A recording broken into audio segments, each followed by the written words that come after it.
Si recordamos, digo, para entrar en contexto, ¿se acuerdan quién fue Ignacio de Antioquía? Nada más, ideas rápido que puedan aportar. Padre de la iglesia. Ajá, un padre de la iglesia, también considerado padre apostólico, ¿no? ¿Por qué? Porque fue aprendiz directo de apóstoles. Fue un mártir, dicen por acá, también fue de los que murieron por su fe.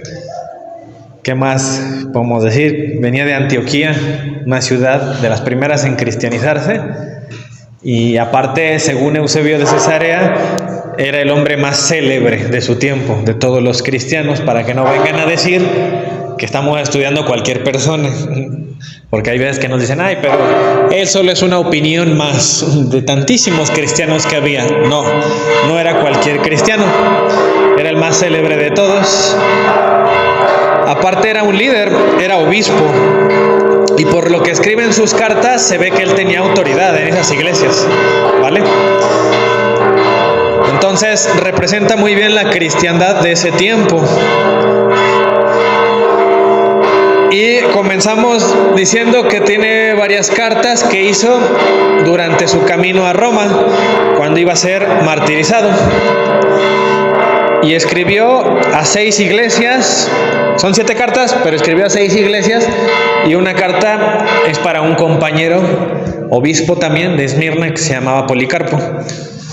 Y quedamos que íbamos a ver esas cartas y a compartir o a comparar lo que nos enseña Ignacio, y vamos a darnos cuenta que sus enseñanzas coinciden muy bien con la Escritura y con la fe católica, y van a chocar fuertemente con muchas enseñanzas que vemos de otros hermanos allá afuera, que son los cristianos protestantes.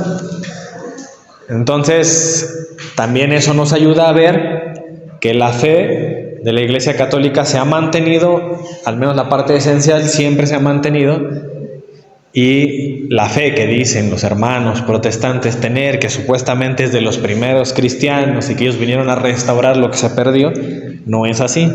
Más bien vinieron a meter cosas nuevas que nunca se han creído en el cristianismo, y hasta apenas las cambiaron ellos y dicen que son la fe original.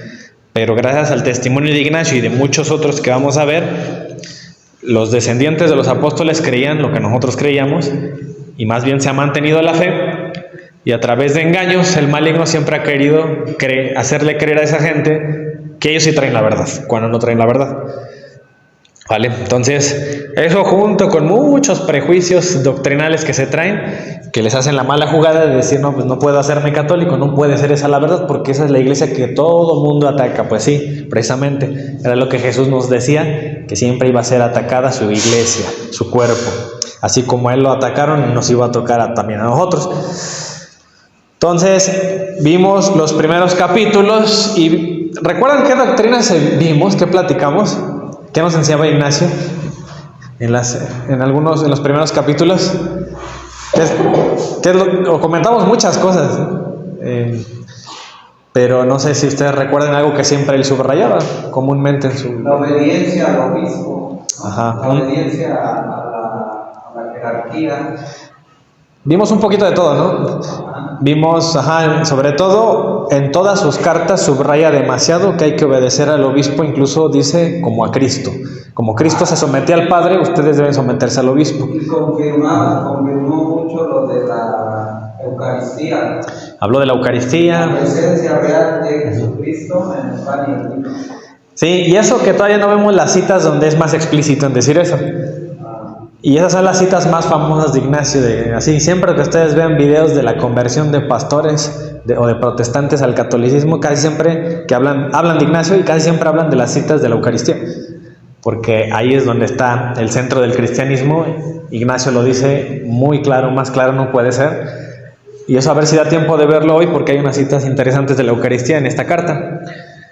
Entonces Ignacio, bueno, aquí nos quedamos, creo, en el capítulo 8. Hay otra cosa que subraya mucho Ignacio, es cuídense de las herejías, cuídense de la gente que trae doctrinas extrañas. Siempre lo dice. Y eso lamentablemente en nuestros tiempos parece que muchos líderes de nuestra propia iglesia no le dan esa importancia. ¿Cuántas veces han oído ustedes que sacerdotes, catequistas, líderes aconsejan, les dicen, cuídense de estas doctrinas.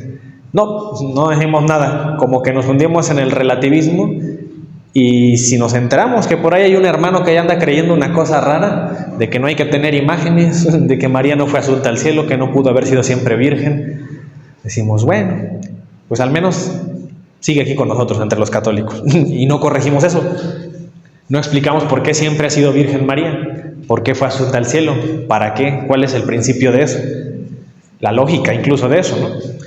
Y en eso y entre tantos errores, ¿no? Que fulanito que viene aquí a la iglesia, que está en liturgia, no quiere bautizar a su bebé hasta que crezca. Ah, bueno, pues es su hijo, déjalo, ¿no? Y no decimos nada, y eso que es un compañero de aquí, de la iglesia. No enseñamos, no corregimos, no exhortamos. Y fíjense cómo Ignacio era tan insistente en que hay que dirigir, hay que cuidarse de esas malas doctrinas. Él no bajaba la guardia, entonces procuramos imitarlo a él en seguir la verdad. Dice aquí el capítulo 8 de esta carta, dice que nadie pues os engañe, como en efecto no os dejéis engañar, siendo como sois íntegramente de Dios, porque como sea cierto que ninguna herejía que pudiera atormentarnos tenga asiento entre vosotros. Y eso lo hemos leído ya anteriormente en esta carta y lo vamos a seguir leyendo. Todas las demás, siempre a cada iglesia les trataba de prevenir, y para que hubiera garantía de que no te salieras de la verdad, siempre él lo une junto con la relación que tienes con tu obispo, con tu presbítero, con la gente. Esa era la manera de garantizar que estuvieras unido a la verdad. Hoy en día, ¿qué me dicen los cristianos modernos? La manera en la que te vas a permanecer en la verdad es que tú leas la escritura. Ignacio no me dice eso, no me dice lee la escritura, me dice vete con el obispo, no te salgas de la iglesia. Esa era la enseñanza original para perseverar en la verdad. ¿Y era cierto o no era cierto? Van a decir ahí los protestantes, no, ahí se equivocó Ignacio, porque hay que permanecer en la escritura, no en los hombres. ¿Y qué me dice San Pablo? ¿Qué le enseñó San Pablo a Ignacio? 1 Timoteo 3:15. El pilar y baluarte de la verdad es la iglesia. Lo mismo que dice Ignacio. No te deja que tú solito tomes la Biblia y tú por tu cuenta saques tus propias conclusiones como aconsejan los protestantes. No, tienes que apegarte a la iglesia. Lo mismo que enseñaba Ignacio y que enseñamos los católicos. Entonces dice que estés alejado de la herejía y que te cuides. Prueba de ello de que vivís según Dios. Entonces, para vivir según Dios es cuidarme, ¿qué doctrina sigo? Pero el día de hoy la gente que dice, no, pues es que él no cree que Jesús es Dios, pero vive según Dios. No, pero es que él no bautiza a sus bebés, pero vive según Dios, ¿no? Y creemos que cualquier persona vive según Dios solo porque tiene una relación con Dios, aunque haya mentiras de por medio, aunque haya doctrinas malas. Entonces no podemos o no debiéramos relativizar hacia Dios. Dios ya vino, ya se hizo hombre, ya nos dejó enseñanzas. Entonces también es conveniente no solo perseverar en ellas, enseñarlas y defenderlas. Y dice aquí algo bien interesante, Ignacio, que muchas veces no nos gusta de seguir a Cristo, que ser mártires, víctimas. Dice, víctima vuestra soy y por vosotros me ofrezco en sacrificio. Oh Efesios, iglesia celebrada por los siglos. Dice acá también otra cosa interesante que también la vamos a ver con San Pablo. Los carnales no pueden practicar las obras espirituales, ni las espirituales las carnales. Al modo que la fe no sufre las obras de la infidelidad, ni la infidelidad las de la fe. Sin embargo, aún lo que hacéis según la carne se convierte en espiritual, pues todo lo hacéis en Jesucristo. Es decir, en resumen, según aquí Ignacio, no hay compatibilidad siempre entre lo espiritual y lo carnal. Casi siempre lo carnal va en contra de lo de Dios. Y si es que algo carnal se hace espiritual es porque vives con Cristo, apegado a Cristo. Solo así, al modo de Cristo se puede hacer. Entonces, subrayando esta parte del sacrificio que habla Ignacio, víctima soy y por vosotros me ofrezco en sacrificio, nos hace recordar que San Pablo tenía una actitud parecida a Ignacio, si no es que igual, o hasta a lo mejor hasta más extrema. Por ejemplo, ahí en Colosenses 1:24 dice, ahora me gozo en lo que padezco por vosotros. Fíjense cómo el cristiano del primer siglo tiene un gozo en el padecimiento siempre y cuando sea por Cristo. No significa que sean masoquistas, les guste sufrir, a nadie. Pero cuando es por Cristo, por tu fe, es algo que ellos buscan incluso tener. Así como Ignacio también se deleita en el sufrimiento por Cristo, igual Pablo le dice eso a los Colosenses en el capítulo 1, verso 24. Padezco por vosotros, y dice, y cumplo en mi carne lo que falta a las aflicciones de Cristo. Entonces, esta cita la decimos bastante cuando el protestante siempre llega y te dice, es que solamente la fe te salva. Tú no tienes por qué hacer obras, ya todo lo hizo Cristo. Si ya todo lo hizo Cristo, ¿por qué San Pablo me dice yo cumplo lo que le falta a Cristo, a sus aflicciones? Entonces no es todo, ¿va? Sí, hizo Cristo lo suficiente para abrirnos el camino a la salvación. ¿Y ahora qué me toca a mí? Obrar, hacer, completar lo que dice San Pablo. Yo completo lo que le falta a las aflicciones de Cristo. Entonces suena bonito eso de que Cristo hizo todo y ya me dio mi salvación, pero ahí hay escondida una mentira. Me están diciendo los protestantes en esa afirmación, baja la guardia, no hagas nada, ya hizo todo Cristo. ¿Y qué hace el protestante? Baja la guardia, no le da importancia a las obras. ¿Para qué las hacemos si no nos van a salvar? Ya Cristo hizo todo, ¿no? Ya hay un discurso ahí que se prepararon de que no, es que la fe y la consecuencia son las obras y que de todas maneras hay obras de por medio. Y bueno, entre más dicen eso, solo refutan la sola fe. Ya quitémosle sola porque ya no la fe ya no está sola, ya está acompañada de obras, ¿no? Entonces ahí se hace un enredo que al final terminan aceptando las obras. Ya ni yo los entiendo qué quieren decir, pero lo que sí entendemos es que ambas están, bueno, al menos el católico enseña que ambas son importantes para la salvación. También lo decía San Pablo a los filipenses, ¿no?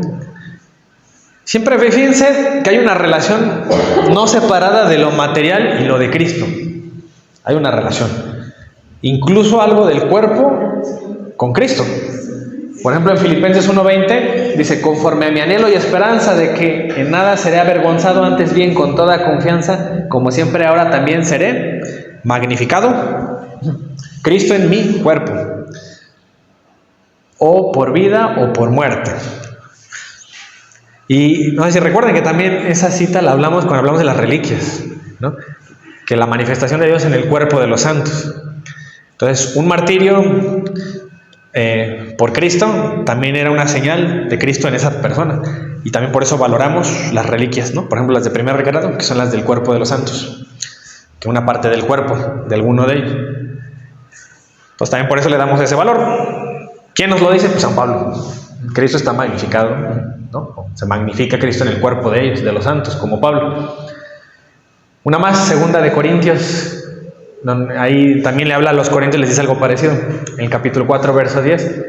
Llevando en el cuerpo siempre por todas partes la muerte de Jesús, para que también la vida de Jesús se manifieste. ¿En dónde? En nuestros cuerpos. Y no es una metáfora, eso es literal. Por eso dice que Él también busca el padecimiento. Porque nosotros que vivimos siempre estamos entregados a muerte por causa de Jesús, para que también la vida de Jesús se manifieste en nuestra carne mortal. Entonces no es metáfora, ¿no? De decir carne o cuerpo se refiere a carne mortal. En ese mismo capítulo 8 también subrayamos la incompatibilidad que normalmente hay entre la carne y el espíritu.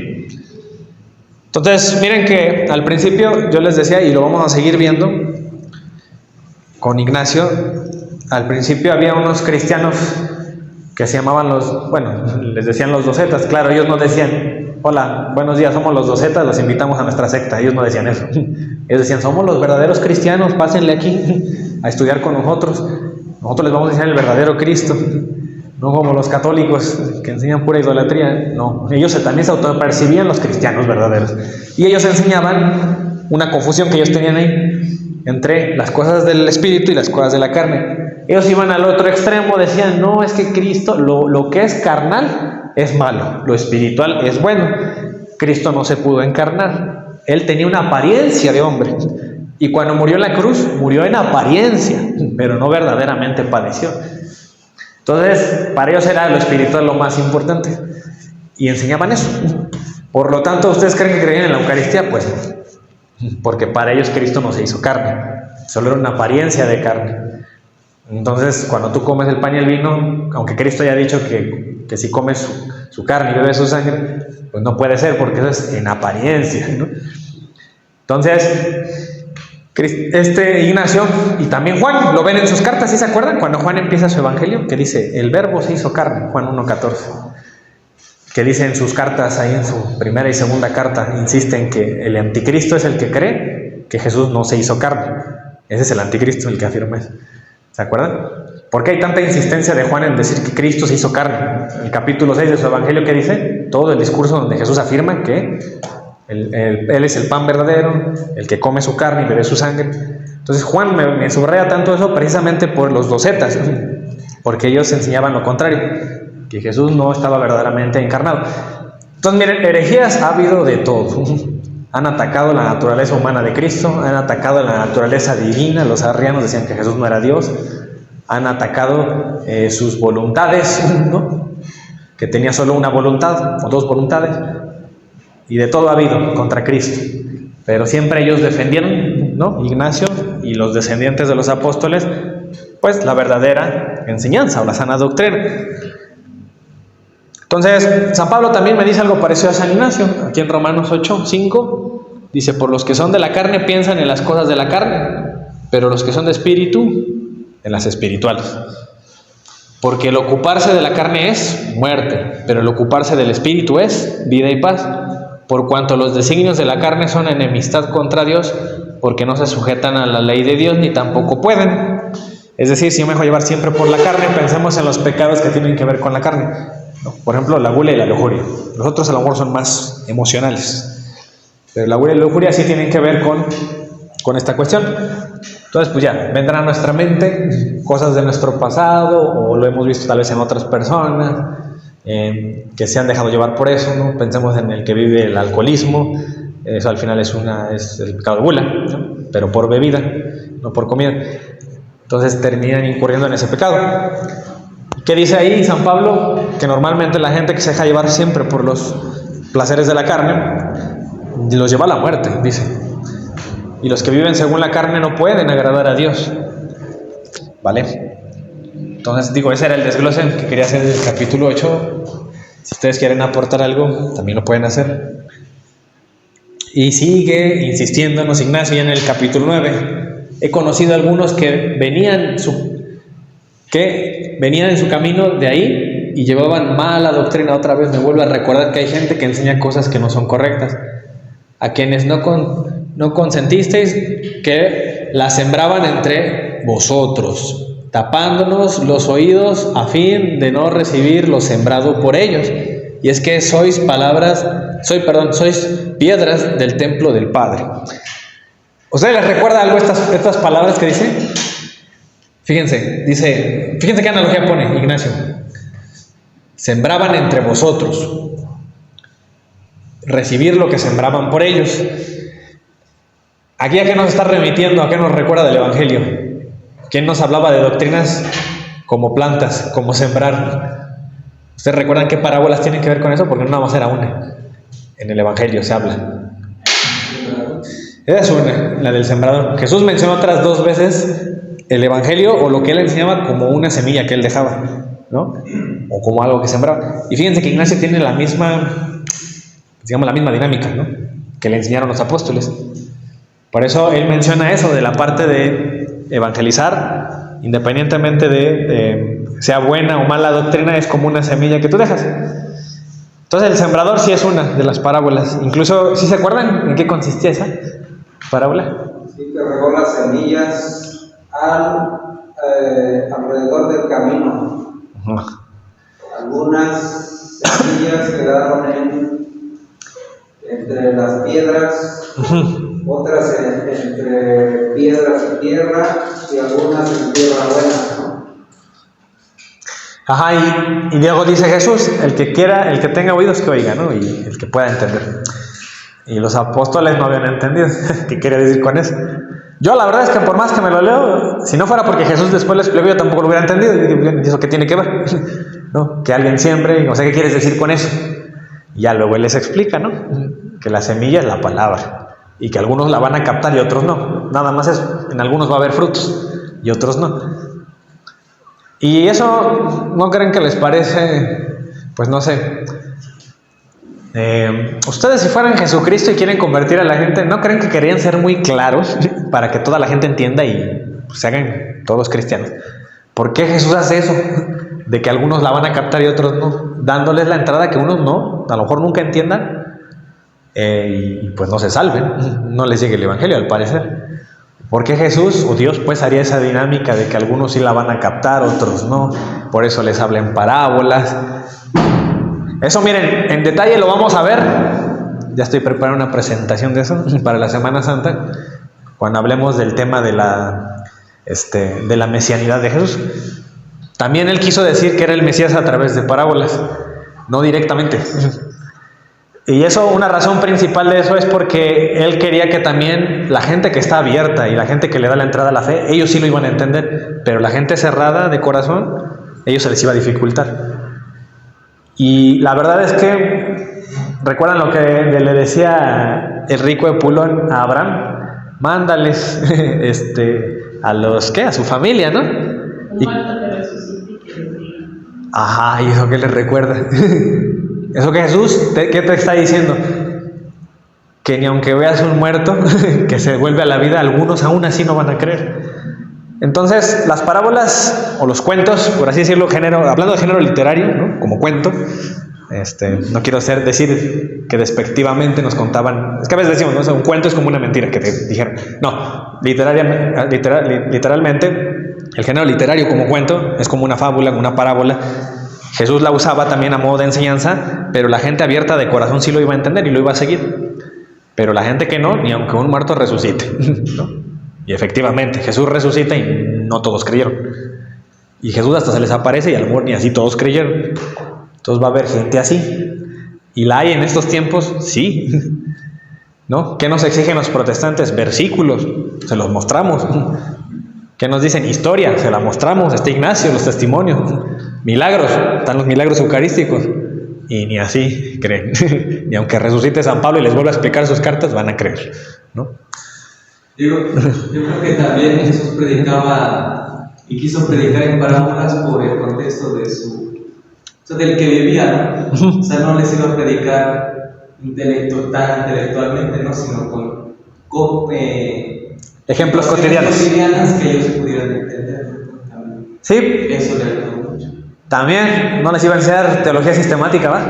Para que entendieran la Trinidad o para que entendieran la salvación, ¿no? Qué bonitos ejemplos.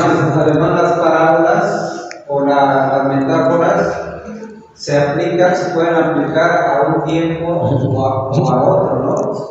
Ahora sí que son para siempre. Estándar, digamos. Son enseñanza viva en todos los tiempos, ¿no? Y otra cosa por las cuales se usa la parábola, que eso lo vamos a ver, es también el contexto histórico. Están sometidos sobre un gobierno, un imperio que es el romano. Entonces Jesús les habla de manera judía. ¿Y quiénes van a entender? Los judíos. Los romanos no. Y eso lo hace de una manera muy hábil. Por eso, para decir que es el Mesías, dice el Hijo del Hombre. ¿Ustedes creen que un romano va a entender qué es el Hijo del Hombre? No, pero un judío sí lo entiende. Se trasladan a Daniel capítulo 7, el Hijo del Hombre, que va a venir y es una figura mesiánica. Entonces, de esa manera los judíos entienden y los romanos, mientras no lo pueden apresar porque no está usurpando al rey, pero los judíos sí lo entendían. Ya se está proclamando rey, el rey de Daniel 7. Entonces, era una manera muy hábil de irle haciendo creer a su audiencia que es el Mesías, y hasta que declara que de verdad es el Mesías es cuando está con Poncio Pilato, ¿no? Que le dice, tú eres rey, y él le dice, tú lo has dicho. Ahí es la única parte del Evangelio en la que él sí asegura que es el rey, cuando ya lo van a enjuiciar, cuando es el momento oportuno. Pero siempre usó parábolas, siempre se disfrazó, digámoslo así. No directamente decía que era Dios y tampoco directamente decía que era el Mesías, pero sí nos lo iba haciendo entender en el Evangelio. Eso lo vamos a ir viendo cuando veamos después la mesianidad de Jesús y qué citas del Antiguo Testamento iba usando implícitamente para hacerse de esa figura. Y miren, ya sin aburrirlos tanto, aquí ya después la otra parte que habla es de las piedras del templo. Dice que ustedes son piedras. ¿Quién más nos decía eso? ¿Qué otro apóstol? Nos decía que Pedro, el apóstol Pedro. ¿Sí se acuerdan en qué cita? Que nos la dicen mucho los protestantes. Nos la dicen cuando dicen, no, es que tú dices que Pedro es piedra, pero la piedra es Jesús. Es más, todos somos piedras. Aquí dice Pedro que somos piedras vivas. 1 de Pedro 2:4. Entonces nos quieren enseñar como si no supiéramos esa cita. Todos lo sabemos, que somos todos piedras. Nos los decía Ignacio desde el primer siglo. Son piedras ustedes. Aquí el punto es el orden de las piedras. Primero Jesús, luego Pedro, aunque no les guste, luego los demás. Y también nos dice que somos portadores de Dios y portadores de un templo, portadores de Cristo. Entonces dice, bueno, claro, siempre y cuando sigamos los mandatos de Cristo. También ya nos venían enseñando San Pablo, ¿no? Que somos templo, somos portadores de Dios. Entonces, yo subrayo estas partes de los capítulos para que se den cuenta que siempre Ignacio iba acorde a lo que se ha enseñado, lo que enseñaban los apóstoles. Dice aquí, por ejemplo, en ese fragmento de este mismo capítulo, y es que sois piedras del templo del Padre, preparadas para la construcción de Dios Padre, levantadas a las alturas por la palanca de Jesucristo, que es la cruz. Así, haciendo veces de cuerda el Espíritu Santo. Fíjense cómo él junta la Trinidad, ¿no? El Padre, el Hijo con la cruz y el Espíritu Santo. Entonces, menciona, o sea, que es trinitario. Ignacio, ¿no? También dice que somos piedras levantadas. Y por eso la cita esta, 1 de Pedro 2:4, que dice, acercaos a él, piedra viva, desechada ciertamente por los hombres, mas para Dios escogida y preciosa, vosotros también como piedras vivas. También nos llama así. Pedro, quien nos dice que somos templo, ¿quién es? San Pablo. 1 Corintios 3:16. ¿No sabéis que sois templo y que el Espíritu de Dios mora en vosotros? Lo mismo que nos dice Ignacio. Cristo está en ustedes. Si alguno destruyera el templo de Dios, Dios le destruirá a él, porque el templo de Dios, el cual sois vosotros, santo es. También se lo dice en el capítulo 6 de la primera carta de Corintios. ¿O ignoráis que vuestro cuerpo es templo del Espíritu Santo? En la segunda carta de Corintios también hay una cita que habla de eso. Vamos a ver más adelante, creo que no la puse aquí. Miren, este capítulo del 10, aquí ya va a mencionar otra vez la cuestión de lo que les dije, de ver la palabra como semilla, como planta incluso, ¿no? Ya germinada, pues va a ser una planta buena o una planta muy mala, ¿no? Dependiendo qué doctrina sea. Pero Ignacio aquí nos recuerda y nos dice, rogad también sin intermisión por los otros hombres, pues cabe en ellos esperanza de conversión. Si ustedes lo unen con el capítulo anterior, está hablando, ¿no?, de los que enseñan herejías. A fin de que alcancen a Dios, dice, consentidles pues que al menos por vuestras obras reciban instrucción de vosotros. Que le está dando importancia a las obras. También las obras son una manera de instruir, de evangelizar. Pero aquí lo interesante, y yo lo subrayé, dice que la instrucción viene ¿de quién? De los hombres, de ustedes, dice, de la iglesia. No dice, denles esta carta para que aquí se instruyan, porque somos solo la escritura y porque solo la Biblia hay que hacerle caso. No, siempre se apoya de la instrucción de hombres vivos. La escritura también enseña y es un testimonio de lo que de por sí ya enseñan los hombres. Entonces ahí ojo con eso. A sus arrebatos de ira responded vosotros con vuestra mansedumbre. ¿Sí se acuerdan cuando San Pablo decía enseñen o den, entreguen? No entreguen mal por mal, ¿no? Sino que sí correspondan con algo bueno. Lo mismo, Ignacio te va a decir, con mansedumbre. A sus altanerías de lengua, con vuestra humildad. Oponed a sus blasfemias vuestras oraciones, a su extravío vuestra firmeza en la fe, a su fiereza vuestra dulzura, y no tengáis empeño alguno en emularlos por vuestra parte. Mostraos hermanos suyos por nuestra amabilidad para imitar, solo hemos de esforzados en imitar al Señor, porfiando sobre quien pueda sufrir mayores agravios, quien sea más defraudado, quien más despreciado, a fin de que no se vea entre vosotros planta alguna del diablo. Y aquí está lo que ustedes me decían, esta parábola, ¿no? Entonces, digo, alguien que lo lea así nada más, a fin de que no se vea entre vosotros planta alguna del diablo, pues obviamente se refiere, Ignacio, a que no haya imperfecciones en ustedes. no haya pecados. Y él lo llama como planta del diablo, a eso. ¿Y a quién nos hace recordar? A lo que ustedes me dijeron, a la parábola del sembrador. Y si se acuerdan, ¿no? Que esa está en Mateo 13. Cuando los siervos, dice, le dijeron al Señor, ¿no? Aquí lo ponen Señor, como Kyrios, o vendría a ser a Dios, ¿no? ¿No sembraste buena semilla en tu campo? ¿No? Yo creo que eso le preguntarían a Jesús. ¿Tú no sembraste? No, cuando viniste, te encarnaste, ¿no dijiste pues lo correcto, la sana doctrina, la verdad, lo que esperaban los hombres? ¿Y qué contestaría? ¿Dónde pues tiene cizaña? Él les dijo, un enemigo ha hecho esto. O sea que así como Cristo viene y nos da su evangelio, nos da la sana doctrina, pero también va a estar por ahí el maligno plantando lo que no plantó Dios, cizaña. ¿Y qué dice Dios? Un enemigo ha hecho esto. Y los siervos le dijeron, ¿quieres pues que vayamos y la arranquemos? Él les dijo, no sea que al arrancar la cizaña arranquéis también con ella el trigo. Dejad crecer juntamente lo uno y lo otro. Entonces fíjense que eso a mí siempre se me ha hecho interesante. Porque un Dios de bien o de bondad, pues ¿qué querría? Pues solo lo bueno. Y siempre, ¿a poco no los ateos les dicen eso? Si Dios existe, porque hay cosas malas. Y si Dios es bondad, porque hay guerras, ¿no? Porque hay esto o lo otro. Es que es su voluntad también que crezcan uno y lo otro. O sea, aún eso es voluntad de Dios. Permitir. No origina el mal, lo permite. Porque resulta que el mal también es una manera de catequizar a la gente. ¿No se han dado cuenta que hay gente que nunca cree en Dios, que siempre blasfema y ofende las cosas de Dios y se burla? Y hasta que les pasa algo, no, ya están ahí rezando. Les tiene que pasar algo malo. O sea, el mal también ayuda a convertir a la gente, a purificarnos. Entonces, parece que Dios era inteligente para permitir también que lo malo coexistiera con lo bueno. Entonces, cada vez que renegamos, ¿no? Yo la otra vez escuchaba, una persona me dijo por ahí, platica con fulanito, no quiere bautizar a su hija. Y yo le decía, bueno, pues es que también desde su infancia tú debiste haberle inculcado las cosas de Dios, ahorita vi el resultado. Tu nieto no está bautizado y ahorita ya te preocupa, ¿no? Entonces me decían, bueno, pues es que algo malo le tiene que pasar para que él se acerque a las cosas de Dios y a lo mejor se motive un día a bautizar a sus hijos, a enseñarles cosas de Dios a sus hijos. Y yo le decía, efectivamente. Y fíjate, y cuando le pase eso malo, ahí es cuando decimos, Dios no existe, porque Dios me envió esto, porque me pasa esto. Y no te estás dando cuenta que te está catapultando a la fe, ¿no?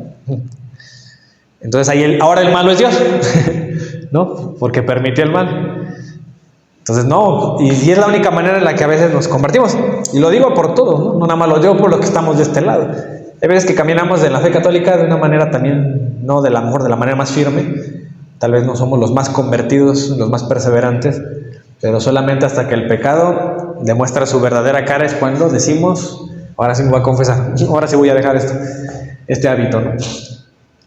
Y hay más dentro del Evangelio dichos de Jesús donde pone esa equivalencia entre una planta con su palabra.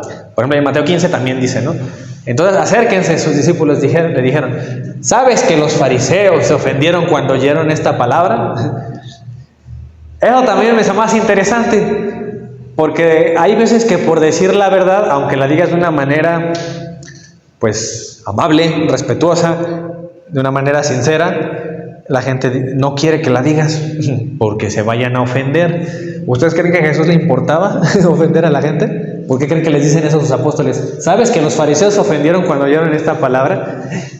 O sea, los apóstoles están como la gente de hoy. No digas eso, se va a ofender. Te van a decir misógino, te van a decir homofóbico, te van a decir prianista, te van a decir no sé qué.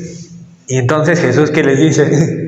Pero respondiendo él les dijo, toda planta que no plantó mi Padre Celestial será desarraigada.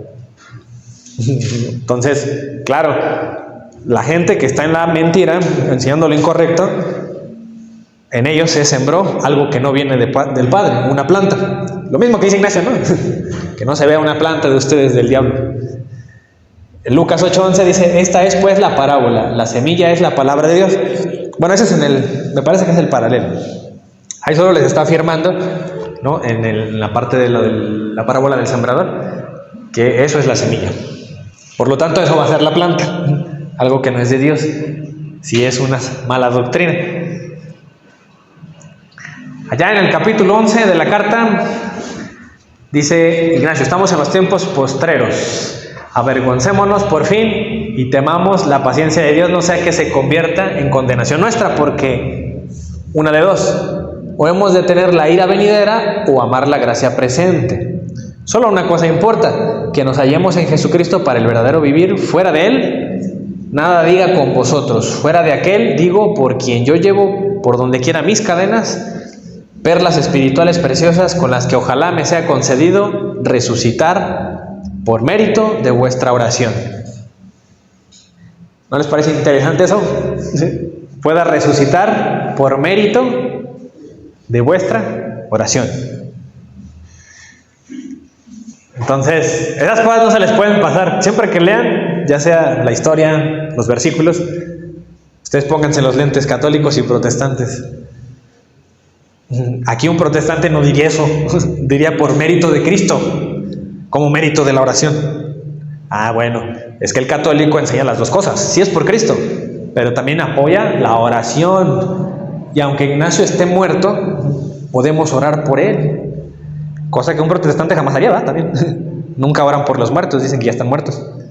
Y nosotros, como creemos en que pudiera estar en un estado del alma que se llama purgatorio, ahí las oraciones nuestras entran. Las de ellos no podrían. Como para ellos no existe el purgatorio, no lo ven, dicen en la Biblia. Entonces, pues ¿qué caso tiene orar por alguien que ya está en el cielo con Dios? Pues ya está con Dios. ¿Y qué caso tiene orar por alguien que está en el infierno? Si ya está en el infierno y es eterno. No hay razones para orar por los difuntos para ellos. Para nosotros sí.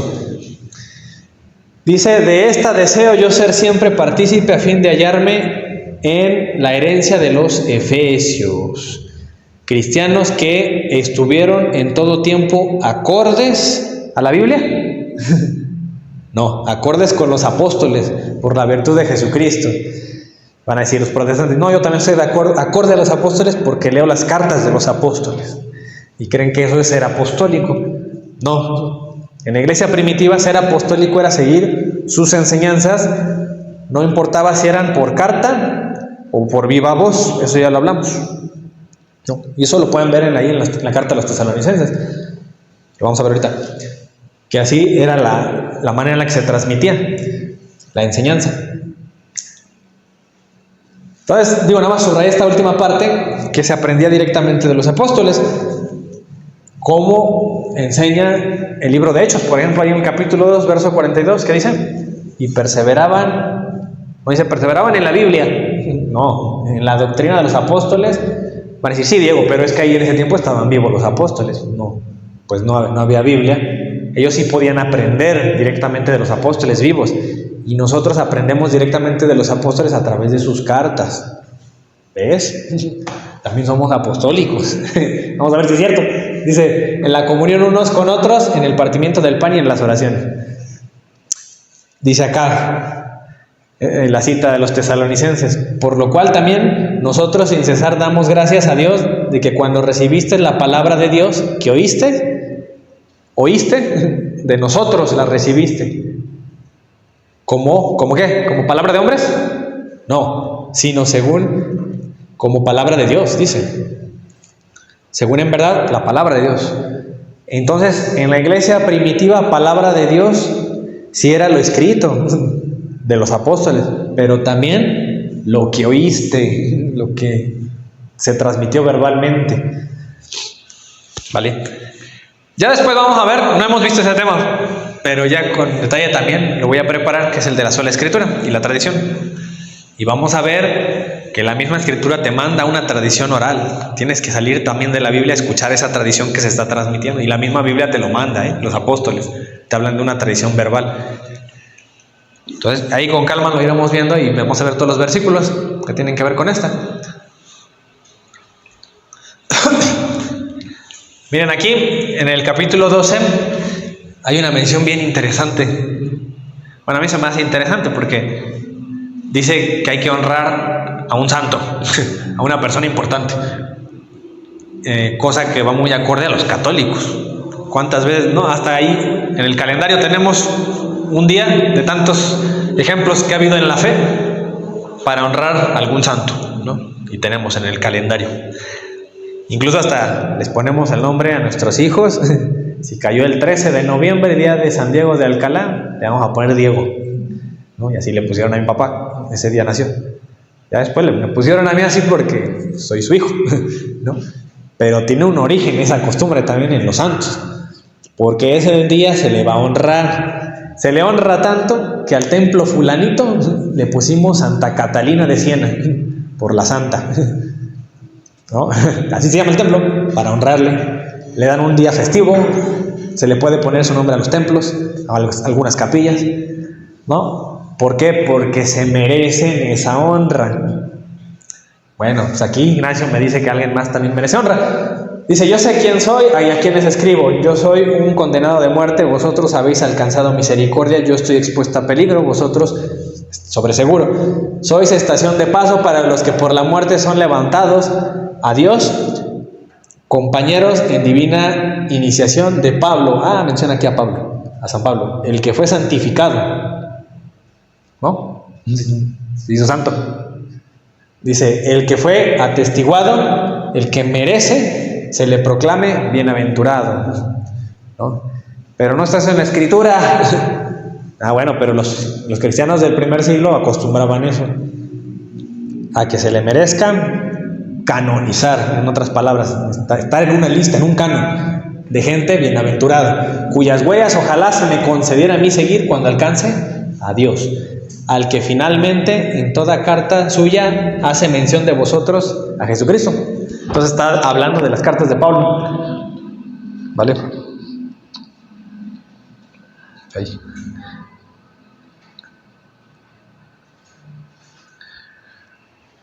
Y por eso el catecismo enseña esto, la comunión de los santos. Dice, no veneramos el recuerdo de los del cielo tan solo como modelos nuestros, ¿no? O sea, porque un protestante puede decir, bueno, pues yo también sigo el ejemplo de Pablo, de alguna manera le honro. Dice, sino sobre todo para que la unión de toda la iglesia en el Espíritu se vea reforzada por la práctica del amor fraterno. En efecto, así como la unión entre los cristianos todavía en camino nos lleva más cerca a Cristo, así la comunión de los santos nos une a Cristo. O sea, que está hablando de una comunión terrena que de por sí ya nos puede unir a Cristo, pero hay una en el cielo, donde están todos los santos, del que emana como de fuente y cabeza, que es Cristo, toda la gracia y la vida del pueblo de Dios. Eso lo dice el catecismo en este numeral 957. Es lo que nos enseña la iglesia. Yo les haría una pregunta aquí con esto. Bueno, aquí responde un poco. ¿Ustedes creen que es importante para el católico? Bueno, en general, pensamos en el cristiano en general, el que cree en Cristo, protestantes, católicos. ¿Es importante congregarnos?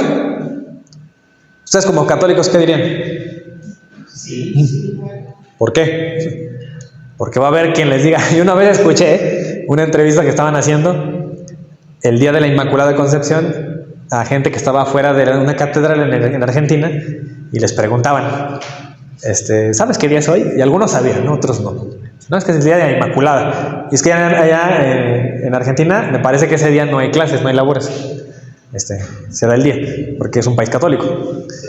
Y algunos decían, no. Y en la entrevista les decía, ¿y tú vas a misa? Tú asistes para celebrar la Inmaculada.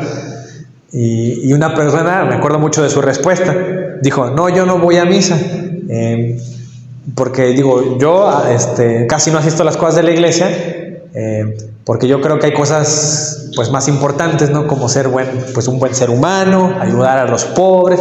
Según esta persona hacía todo eso, ¿no? Era una persona de mucha piedad, y cosa que está bien, ¿no? ¿No les parece? Está bien. Pero en esa respuesta trataba de refutar la congregación, que ella no se congregaba, no se reunía en la Eucaristía, no participaba del cuerpo y la sangre de Cristo. ¿Ustedes qué pueden responder a eso como católicos, apologistas? No sé. ¿Por qué nos reunimos los católicos? ¿Qué importancia tiene nuestra congregación? El congregarnos. Fíjense. Reunidos con más frecuencia para celebrar la Eucaristía. Entonces, a esta persona, ¿qué le podríamos decir? ¿Por qué es importante congregarse?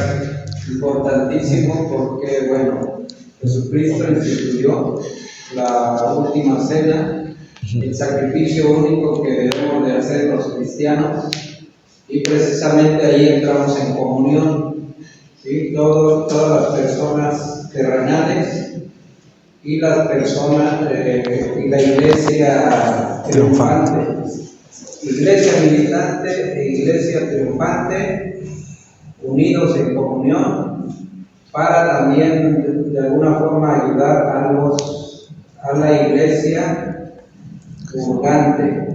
Y además es el mayor sacrificio que se le puede hacer a Dios, ¿sí? Comer el cuerpo y la sangre de nuestro Señor Jesucristo. Y esa sería es la fracción del pan que se menciona en el Libro de los Apóstoles. Esa sería la Eucaristía, y la otra es también la convivencia precisamente comunitaria, ¿sí? Entre toda la comunidad de la iglesia, para estar todos precisamente en comunión. Eso sería uno de los puntos, y hay más, ¿no? Pero eso sería lo que ahorita podría mencionar. Sí, miren, el simple hecho de que Cristo solo le haya dado, digamos, el permiso, la autoridad a algunos de hacer de esta conversión del pan en su carne, solo por eso tendríamos que reunirnos donde están ellos, los que lo pueden hacer, los sacerdotes. Nada más por eso. Tú en tu casa no puedes hacer eso. Yo puedo decir exactamente la misma liturgia, ponerme una estola, pero ¿tiene poder eso? ¿Yo lo puedo hacer? No, aunque lo haga en mi casa y con un montón de gente. Es más, aunque me meta en una parroquia. No, porque yo no tengo la imposición de manos. Por más. Decimos, ¿no? El sacerdote pues no hay presencia de Cristo, de Eucarística. Entonces, ese simple hecho. Ahora bien, me van a decir, pero ¿por qué importa la Eucaristía, ¿no? O esta persona que no participaba de estas cosas, ¿eso significa que era mala persona? No, hay gente muy buena allá afuera que no participa, no se congrega. Pero al final, miren, lo que importa, está bien, las cosas buenas que se hacen, pero eso no es todo. Dios no se limitó solamente a que hagamos cosas de piedad, cosas de caridad con la gente. Que son cosas buenas, no lo negamos, hay que hacerlo. Ojalá y todos los católicos las hagamos, católicos y no católicos. Pero Cristo nos llevó a dar un paso más, aparte de eso. Incluso Él mismo lo dijo allá en Juan 6, ¿no? Dice, el que come mi carne, ¿no? El que bebe mi sangre, dice ahí, está en mí y yo en Él. Entonces, ¿qué significa eso? Que Cristo va a estar en mí cuando yo participe de eso. Entonces, podrás hacer cosas buenas, pero Cristo va a estar plenamente en ti hasta que comas su carne y bebas su sangre, en la Eucaristía.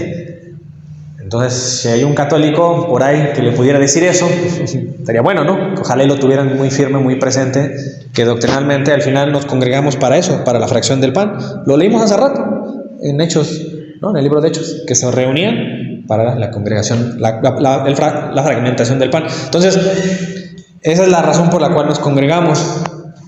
Ahora bien, imagínense que yo dijera, es que cualquier cristiano puede celebrar la Santa Cena. Cualquiera puede leer la Biblia y enseñar. Cualquiera puede hacer esto, cualquiera puede hacer lo otro. Y en el catolicismo no cualquiera puede enseñar. Tiene que ser con la asesoría, ¿no?, de un guía espiritual, de un sacerdote. Y por eso el sacerdote es el único que explica el Evangelio en la misa y las lecturas. Las puede leer un laico, pero no las puede explicar. Siempre las hace un sacerdote para cuidar ese depósito de fe, si no se distorsiona. Si cualquier laico llega y enseña. Ahora van a decir, entonces ¿por qué hay catequistas? Bueno, son personas ya preparadas por un sacerdote o que ya se están guiando en un catecismo, por eso son catequistas. Se guían en esa lectura para pasar el depósito de fe y no se distorsione, ¿vale? Entonces, si alguien llega y dice que cualquiera puede enseñar, cualquiera puede agarrar la Biblia, cualquiera puede hacer la cena del Señor, la verdad es que no hay razón para congregarse. Entonces, ¿para qué te congregas si tú por tu cuenta puedes hacer todo eso? ¿Para qué? Es que para adorar, para alabar, eso también lo puedes hacer en tu casa. ¿Cuántos de nosotros no tenemos un altar donde ahí tenemos nuestras imágenes, nuestra vela, y podemos ahí adorar a Dios, podemos orarle, y lo haces tú solo? No, pero para la Eucaristía solamente en la misa, tenemos que congregarnos. Entonces el protestante en sí no tiene razones para congregarse. Por eso hay muchos protestantes modernos que dicen eso, yo no me congrego. ¿Dónde dice la palabra de Dios? Dicen ellos que hay que congregarnos para salvación. Entonces, bajo la sola escritura hasta se llega a esos puntos de no congregarse, ¿no? Pero, ¿qué dice Ignacio? Nos da la respuesta, facilita. Poned empeño en reunirnos con más frecuencia para celebrar la Eucaristía de Dios y tributarle gloria. Hay que congregarnos para eso, porque cuando dice, apretadamente os congregáis en uno, se derriban las fortalezas de Satanás. Incluso eso, la congregación hace eso, unirnos a Cristo y nos hace inmunes, ¿no?, al ataque del maligno, al menos en ese momento, o nos ayuda. Diego, nada más hay, bueno, voy a agregar que hay una cita bíblica, Efesios, donde dice que a Dios se le da la gloria en la iglesia. Sí. Sí, y ahí lo están diciendo, ahí está la respuesta bien clarita. Sí, esa está en Efesios 3, ¿no? Efesios 3, sí, nada más para colocar ahí una cita bíblica. Ajá. Digo, también hay una en la carta de Hebreos donde habla de congregarnos, ¿no? Hay un protestante puede agarrarse y dice, ahí dice que nos congreguemos.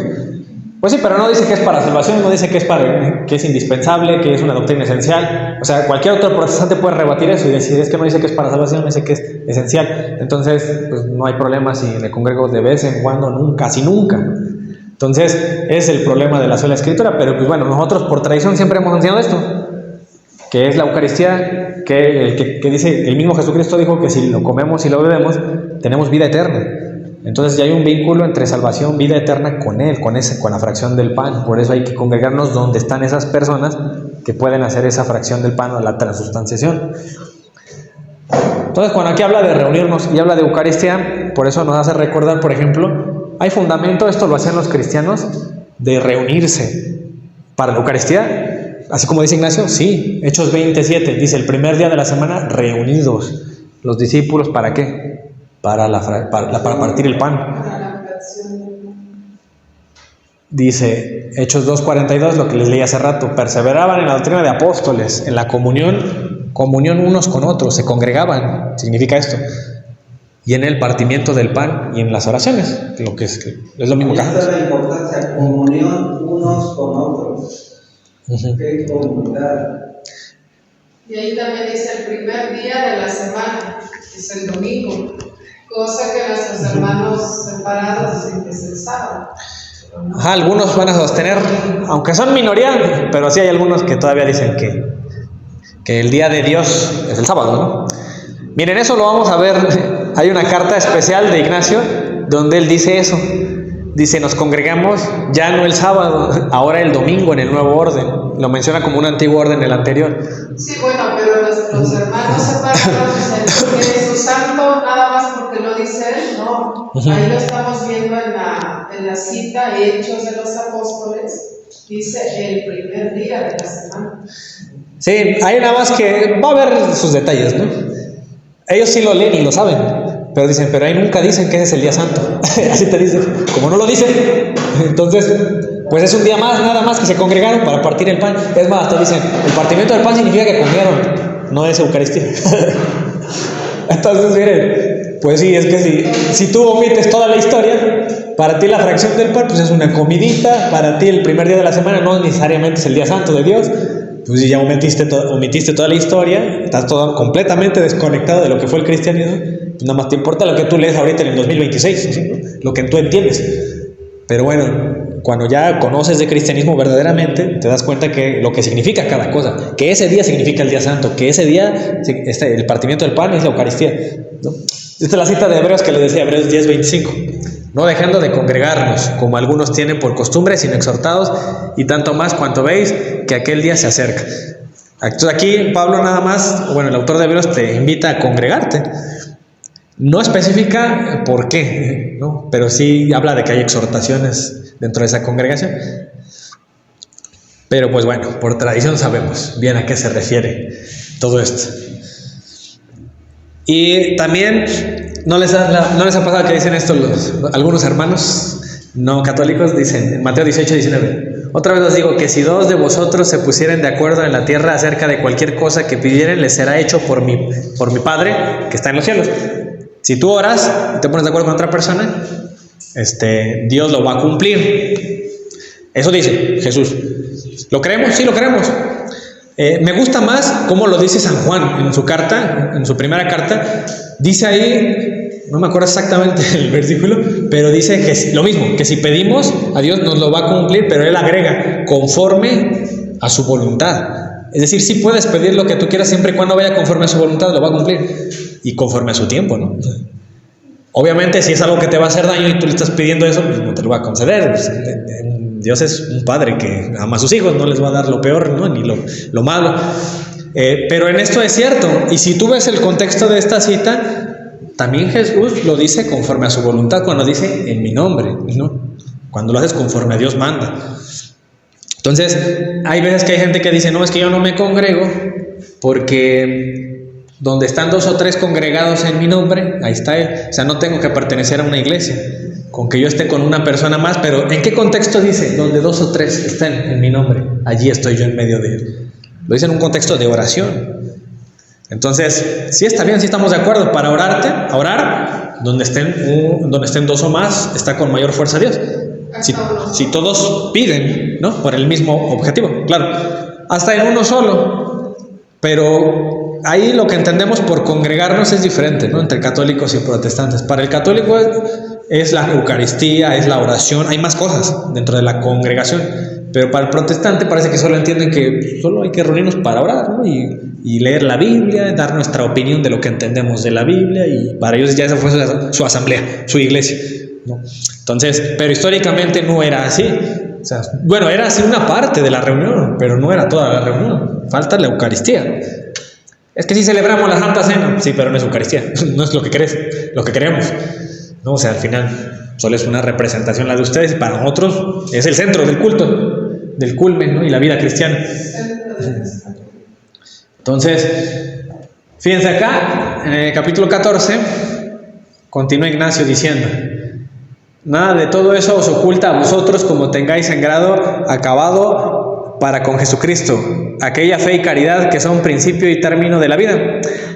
Aquí viene un tema muy interesante y es muy largo, no quise poner todas las citas bíblicas, pero lo veremos con detalle después. Alguna vez yo se los presenté muy brevemente en una reunión, que de hecho fue la primera vez que expuse un tema aquí, que fue la fe y las obras. Pero ya después, pero aquí hace una mención Ignacio acerca de entre la fe y la caridad. Hay Biblias que traducen obras como caridad, o caridad como obras. Está ahí la palabra que se usa. Entonces, dependiendo en qué Biblia lean. Pero aquí Ignacio también pone estas dos partes. Dice: el principio, quiero decir la fe, el término, la caridad. Las dos trabadas en una unidad. Fíjense, es lo que creemos nosotros. La fe y las obras, o la caridad, obras de caridad, están unidas, no están separadas, son de una misma cosa, ¿no? Ojo, porque el protestante va a hacer todo por dividirlas. No, solo la fe, basta la fe y ya. ¿Y la caridad? No, pues sí, también es importante, pero es menos importante. ¿Por qué? Pues porque algunos dicen, porque no tiene nada que ver con la salvación, y algunos otros te van a decir, son importantes y las hacemos y las promovemos, no tienen que ver con la salvación, pero sí dan ¿cómo decirlo? Sí demuestran tu fe, ¿no? Entonces, ahí traen un enredo en decir, en que la fe, por defender un poco las obras, para que también no se vea que no les importan las obras, dicen, demuestran tu fe. Entonces yo digo, bueno, entonces no están separadas, ¿no? Están unidas, digo yo. No, sí, pero son consecuencias. Aquí lo que importa es tu fe. Yo escuchaba la otra vez un pastor que decía, habló todo el tiempo de la sola fe y solo la fe salva, y al final dijo, pero la fe nunca está sola, está acompañada de las obras. Dije, ya refutó todo, ¿no? Ya no es sola fe, quítenle sola, ya es fe y obras. Ya refutó todo lo que dijo de la sola fe. Deben estar acompañadas de las obras. Terminas enseñando lo mismo que enseñan los católicos, porque son conscientes que la Escritura sí enseña obras. Y eso es lo que también Ignacio nos lo va a decir. Dice, trabadas en unidad son Dios y todo lo demás que atañe a la perfección y santidad. Están relacionadas la fe y las obras con la perfección y la santidad. Y sigue de ellas, dice, nadie que proclama la fe peca. Es lo que le decimos a los protestantes, está muy bien, proclamen la fe, pero no sin obras. No pecas. Está diciendo un medio evangelio, pero al final estás diciendo parte del evangelio, pero un evangelio completo, fe y obras, ¿no? Entonces por eso dice Ignacio, nadie que proclama la fe peca, ni nadie que posee la caridad aborrece. El ejemplo de esta mujer que les ponían, hacía mucha caridad, pero no iba a la Eucaristía, no se congregaba. Tampoco está mal lo que hace ella, pero al final es una fe o un seguimiento a Dios a medias. Dios te lleva a dar un paso más. ¿Y qué más dice? Fíjense, el árbol se manifiesta por sus frutos. ¿Qué dice Ignacio? ¿Y eso quién se lo enseñó, Ignacio? Que el árbol se manifiesta por sus frutos. Eso lo dijo Jesús también. No se lo dijo Jesús, porque él no vivió. O bueno, estaba yo creo chiquito, era un niño en ese tiempo. Ignacio ni conocía a Jesús a lo mejor, pero alguien se lo enseñó. ¿Y estaba escrito el Evangelio de Juan, de Marcos y de Mateo? No, no estaba escrito. Entonces Ignacio no era sola escritura y a pesar de eso enseñaba algo que está escrito, que después pasó a quedar escrito. Entonces se lo enseñó un apóstol, la iglesia se lo enseñó y no había Biblia y ya lo sabía y él lo enseñaba. ¿Ya ven cómo se puede enseñar cristianismo aún sin escritura? Al menos fue así durante los primeros siglos. Porque era discípulo de... Porque era discípulo de Juan, de Pedro y Pablo. Ellos le enseñaron. Entonces van a decirme, no, aprendió de la vida oral, por tradición aprendió, ¿vale? Entonces, ¿qué significa esto? Que ya había enseñanzas del Evangelio transmitidas verbalmente y que sí se puede transmitir así, de manera incluso sobrenatural. Por eso Dios preservó la tradición oral y la sigue preservando. Que unos no la quieran creer es su problema. Nosotros sí somos fieles creyentes, como la tradición, bueno, como la iglesia primitiva, que la tradición se mantiene. Y la tradición escrita también se mantiene y también creemos en eso. Y el protestante es su problema, solo cree en la tradición escrita. Y ahí trata de minimizar, incluso de derribar la tradición verbal. Pues sí, es conveniente hacerlo cuando no tienes historia, ¿va? Cuando no estás conectado, no vienes de Cristo, es mejor que borrar la historia. No creas en eso. Eso son hombres. Lo que te transmiten son palabras de hombres. Creen en lo escrito. Y ya. Y pues así cualquiera hace su iglesia, ¿no? Entonces, vean cómo hay una enseñanza aquí del Evangelio que ya se la sabe Ignacio. Y no necesitó ir a la escritura, necesitó ir a la iglesia, como manda Pablo. La iglesia es columna y baluarte de la verdad. Dice, del mismo modo, los que profesan ser de Cristo, que dicen, yo soy de Cristo. Aleluya, gloria al Señor. ¿Qué me dice Ignacio? Los que profesan ser de Cristo, por sus obras se pondrán de manifiesto. Y puede haber algún protestante que diga, no, sí, nosotros también enseñamos las obras. Aunque no sean para salvación, pero enseñamos las obras. Bueno, espero que la enseñen así como dice aquí, las dos trabadas con la misma unidad, no separadas, como van a intentar hacerlo. Entonces, eso que subrayé, de que se manifiesta el árbol por sus frutos, lo enseñó el mismo Jesucristo, allá en Mateo 7, 15. Guardado, y fíjense que lo dice en el mismo contexto, y por eso se los puse. Guardaos de los falsos profetas que vienen a vosotros, vestidos de ovejas, por dentro son lobos rapaces, por sus frutos los conoceréis. Está hablando de falsos profetas, que por sus frutos los conoceremos. Y aquí Ignacio, ¿qué me dice? El árbol se manifiesta por sus frutos. ¿Y qué dice? Por sus obras se pondrán de manifiesto los que profesen ser de Cristo, dice Ignacio. Es la misma enseñanza de Cristo, ¿no? Cuídense de los falsos profetas. ¿Cómo los reconocemos? Por sus frutos. ¿Qué me dice Ignacio? Por sus obras se pondrán de manifiesto esos que dicen profesar a Cristo. Y por eso él cita esta frase, el árbol se manifiesta por sus frutos. Y que dice, así todo buen árbol da buenos frutos, pero el árbol malo da frutos malos. Yo escuchaba la otra vez un protestante que decía, la iglesia católica no es la de Cristo porque por sus frutos los conoceréis. Entonces así decía. Según él, había frutos malos en la iglesia católica y convenientemente pone ejemplos muy puntuales, ¿no? Tal sacerdote, tal catequista, fulanito, sutanito. Entonces, cuando hablamos de falsos profetas, ¿Jesús está hablando de la conducta individual de cada quien? No. Un profeta, ¿qué es? Un portavoz de Dios, alguien que va a transmitir una verdad de Dios. Si esa verdad está equivocada, ¿no es verdad? Por sus frutos lo conoceréis. ¿De qué está hablando Cristo? De la doctrina, del mensaje que Dios manda. entonces los conoceremos. Si es un mensaje corrupto, no va a dar buenos frutos. Si es un mensaje bueno, pues va a dar buenos frutos. Entonces en la Iglesia Católica podrá haber 1000 pecadores, 1.000.000, los que ustedes quieran, pero la enseñanza que den rendirá frutos, no en ellos a lo mejor, porque cada quien está buscando su salvación, su santificación, pero a lo largo de la historia, ¿quién ha sido la iglesia que más ha aportado a los pobres? ¿Quién ha sido la iglesia que ha fundado un montón de universidades, que ha aportado al conocimiento, a la ciencia? ¿No? La Iglesia Católica, y por mucho más que los protestantes, ¿no? Porque también tiene historia, que ha habido cosas negativas en sus miembros, como en todos, como en los 12 apóstoles, hubo uno que traicionó, hubo que lo negó 3 veces, y no por eso Cristo nos trajo un mensaje corrupto, o Cristo era un mal maestro, porque no le enseñó bien a Pedro, no le enseñó bien a Judas, no le enseñó la lealtad. Bueno, pues también su iglesia, pues es de esperarse eso. Va a haber algunos, no todos, pero que también van a traicionar, también lo van a negar. Ya hablamos de ese tema, de la corrupción de la iglesia. Ahora bien, el tema de la fe y las obras. Por sus obras se pondrán de manifiesto. Dice que el principio quiere decir la fe, ¿no? Hay algunas personas que el principio fueron las obras. A lo mejor ya era gente buena. Y hay un ejemplo de eso en Hechos. No me acuerdo si era Cornelio o uno de estos, que dice que ya hacía obras y hacía ayunos. Pero no le llegaba todavía el evangelio, todavía no se bautizaba. Cornelio, ¿verdad? Ajá, Cornelio, ¿no? Entonces ya hacían cosas buenas, pero les faltaba la fe en Cristo, conocer a Cristo. Y hay gente que primero tuvo que conocer a Cristo para después ya portarse bien, ¿no? Entonces, pone esto.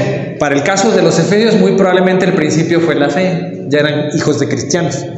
Por eso dice aquí, el principio quiere decir la fe, el término la caridad. Una consecuencia de esa fe va a ser las obras. Y eso no significa que no están en el paquete de la salvación las obras, Son consecuencia de la fe, pero están dentro de la salvación, o un motivo para salvarte. Y eso, por ejemplo, Pablo también lo une. Por ejemplo, en Gálatas 5:6 dice, la fe que obra, o sea, ponen las dos, por amor. Hay Biblias que dicen la fe que obra por caridad, así como lo dice Ignacio, que lo traducen así algunas Biblias, pero lo une, nunca lo separa. Pues el que mejor da la cátedra de esto, ¿quién fue? Santiago, el apóstol Santiago. ¿La Reina Valera cómo dice lo mismo? Esa está la Reina Valera. Ah, sí. Que obra por el amor. Pues ahí dice, pero obra por el amor.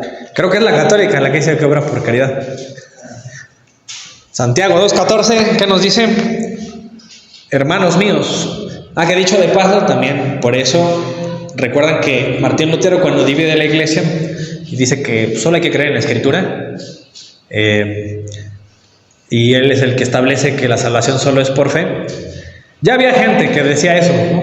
Muy probablemente por algunos problemas ahí que tuvo la iglesia primitiva, y muy probablemente por eso Santiago escribió esto, porque ya había gente que no quería hacer obras, dígase sacramentos, dígase obras de caridad, porque decían, es que la fe en Cristo solamente me va a salvar y no tengo por qué seguir a los hombres, no tengo por qué seguir ciertas enseñanzas si yo ya creo en Cristo. Entonces Santiago escribe esto, y Lutero cuando lo lee dice que Santiago es una epístola de paja, que no es palabras de Dios. ¿Por qué será? Porque le contradice fuertemente a lo que él transmitía y que los protestantes siguen creyendo, ¿no? Pero de alguna manera ya han hecho sus malabares los protestantes para que esto encaje en su teología, según, ¿no?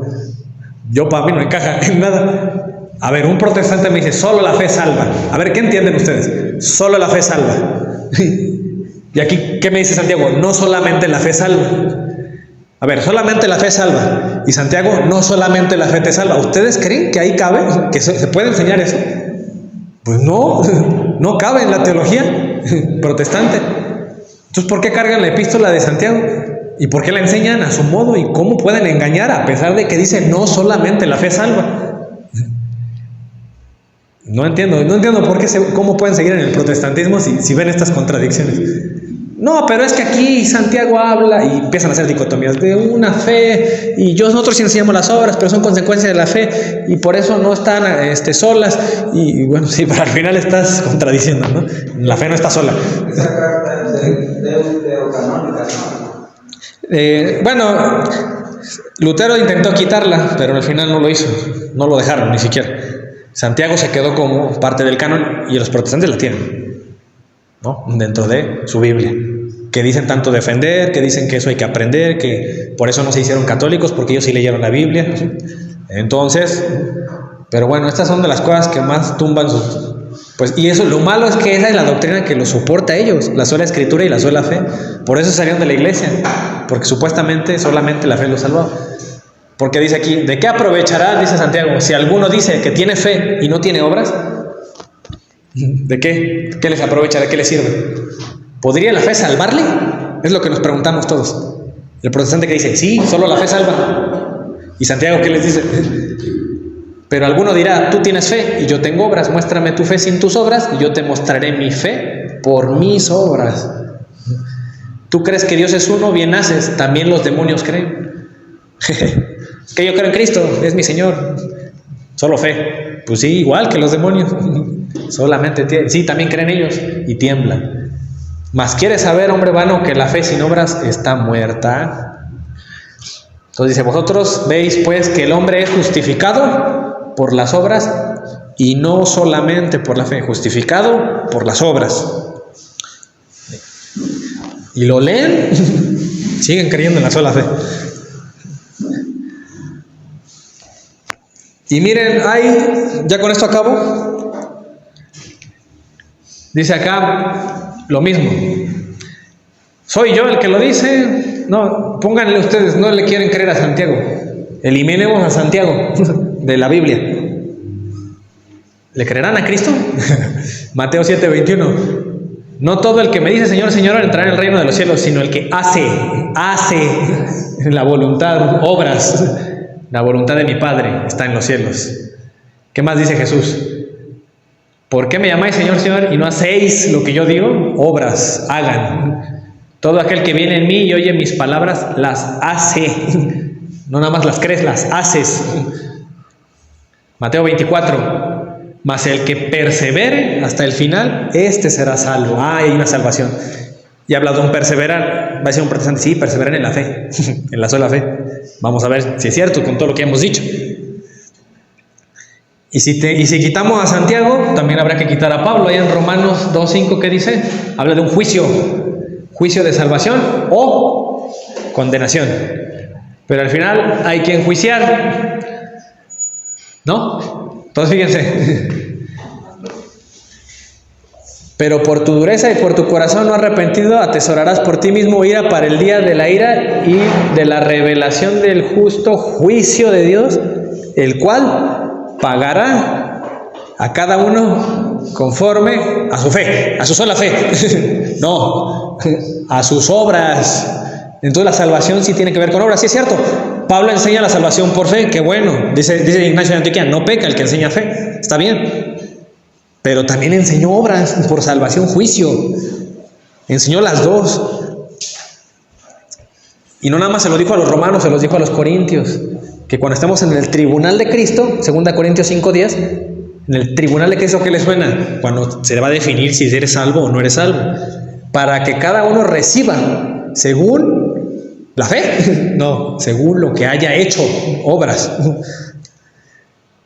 Y se los vuelve a repetir para que nadie se le olvide. Ahí en el capítulo 11, igual la segunda carta de Corintios, verso 15. Así que no es extraño si también sus ministros se disfrazan como ministros de justicia, cuyo fin, ¿cuál será el fin? ¿Su salvación o su condenación? ¿Será conforme a su fe? No, a sus obras. El apóstol Pedro también nos dice, habría que quitar las cartas de Pablo y también la carta a Pedro, ¿no? Y si invocáis por Padre aquel que sin acepción de personas juzga. ¿Qué es juzgar? Enjuiciar, hacer un juicio. ¿Según qué? Según la obra de cada uno.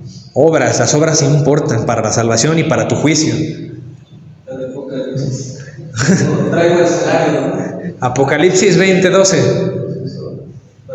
Miren, no le creen a la gente, a los apóstoles, que ya van varios, junto con las palabras de Cristo. Créanle a Juan, que estuvo en el cielo y tuvo una visión en el cielo. Y ahí él vio el juicio, todo lo que pasaba con las almas. Y en el libro de la vida dice, y vi a los muertos, grandes y pequeños, de pie ante Dios. y los libros fueron abiertos, y otro libro fue abierto, el cual es el libro de la vida. Y fueron juzgados, enjuiciados, los muertos. Ya te está diciendo directamente lo que le pasa a las almas por las cosas que estaban escritas en los libros. ¿Y qué estaba escrito? ¿De qué era el juicio? ¿De la fe? No, según sus obras. Y lo vuelve a decir en el capítulo 22. He aquí yo vengo pronto. ¿Qué dice Jesús? Yo vengo pronto, la segunda venida. Y va a recibir a los protestantes con su sola fe, nada más. Dice, y mi galardón conmigo, para recompensar a cada uno según su obra. Yo soy el alfa y el omega, el principio y el fin, pues es Dios, ¿no? Entonces, ahí cuidado. Por eso también cuando Jesús hablaba en Mateo 16, porque el Hijo del Hombre vendrá en gloria de su Padre con sus ángeles y entonces pagará a cada uno conforme sus obras. Mateo 16, 27. Y hasta ahí le vamos a dejar. Después hablamos de capítulo 15, pero para que les quedara, ¿no?, más claro este tema de la fe y las obras, dicho por cada apóstol, por Juan que estuvo en el cielo y por el mismo Jesucristo, dándole igual de peso a la fe, salvación por fe, pero también un peso igual a las obras. Entonces no están separadas, la salvación conformada por las dos cosas, no nada más una, ¿vale? Eso es lo que enseñamos los católicos, lo que enseñaba Ignacio, lo que enseñan los apóstoles, lo que enseña Cristo. Eso sería todo.